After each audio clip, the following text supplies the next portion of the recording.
नमस्कार, डेली 24 भारत देख रहे हैं आप। आपके साथ मैं हूं स्वीट इलेक्शन। आज बात गाजा पट्टी की होगी, जहां पे कई मासूम की जान गई है। आपको विस्तृत जानकारी देंगे और बताएंगे कि आखिर वहां हो क्या रहा है, हमले के पीछे कितने लोग हैं, कितने लोगों की जानें अभी तक गई और क्या हालात वहां पे बने हुए हैं। इजरायली सेना ने गाजा पट्टी में एक बड़ा हमला कर दिया। गाजा के स्वास्थ्य अधिकारियों के अनुसार गाजा पट्टी में एक आवासीय इमारत पर यह हमला किया गया है। इस इजरायली हमले में 14 लोग मारे गए हैं, 14 लोगों की जान चली गई है, जिनमें ज्यादातर महिलाएं और बच्चे शामिल हैं। इससे पहले गाजा पट्टी में रविवार को एक सहायता केंद्र पर गोलीबारी हुई थी। ये खाना लेने गए लोगों पर ही हमला किया गया था। खाना लेने के लिए सहायता केंद्र जाते समय कम से कम 31 लोगों की जान चली गई और इससे भी ज्यादा संख्या घायलों की है।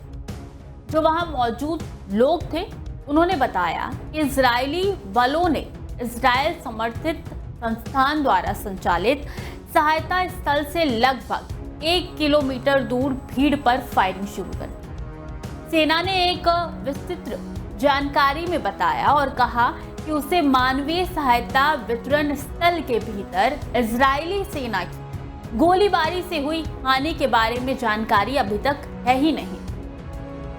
वहीं गाजा के स्वास्थ्य मंत्रालय ने इस दौरान 170 लोगों के घायल होने का भी दावा किया है। ये जो पूरी घटना है ये रविवार सुबह हुई।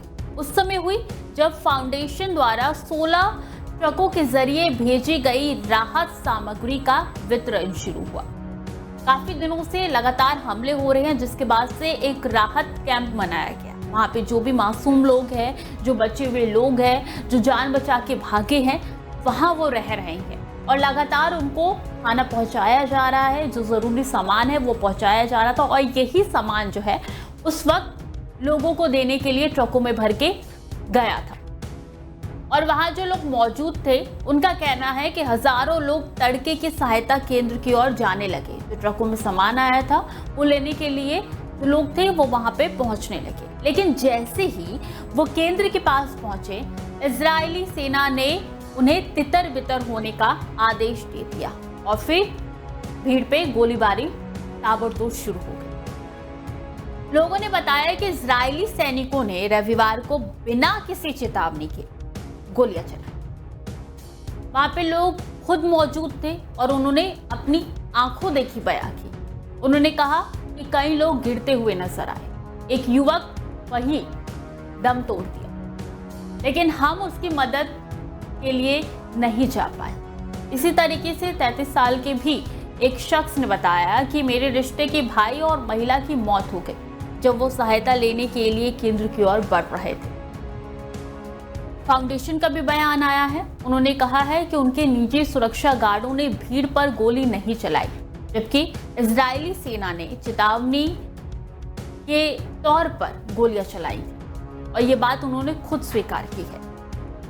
हालांकि पहले दिन में फाउंडेशन ने बयान जारी करते हुए कहा है कि सभी 16 ट्रकों से भेजी गई राहत सामग्री शांतिपूर्वक वितरित की गई और किसी भी इस तरीके की घटना की जानकारी उनको नहीं है। लेकिन बाद में स्थानीय गाजा स्वास्थ्य मंत्रालय ने इस बात की पुष्टि की है कि कम से कम 31 लोगों की जान चली गई है और 100 से ज्यादा लोग घायल हुए, तकरीबन 170 लोग। आपको बता दें कि कुछ दिन पहले ही इजराइल की सेना ने पूरे शहर को युद्ध क्षेत्र घोषित कर दिया था।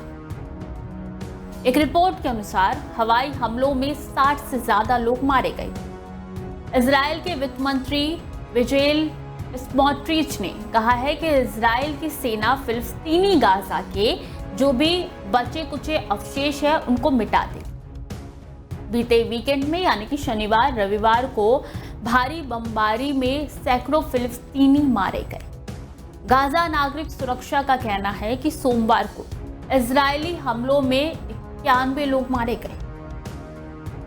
हमलों में गाजा पट्टी के क्षतिग्रस्त अस्पतालों को भी निशाना बनाया गया, अस्पतालों को भी नहीं छोड़ा गया, जिससे गाजा के अंदर युद्ध से मरने वालों की कुल संख्या 53,486 हो गई।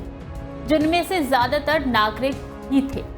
ऐसे में माहौल काफी वहां पे भयावह है। कोशिश यही की जा रही है कि जितने लोग बचे हैं उनको बाहर निकाला जाए, लेकिन स्थिति बद से बदतर हुई नजर आ रही है। अब देखना होगा कि क्या कुछ सहायता सरकार की तरफ से पहुंचाया जाता है और क्या ये ऐसे ही हमले होते रहेंगे। खबरें लगातार जारी हैं, देखते रहिए डेली 24 भारत।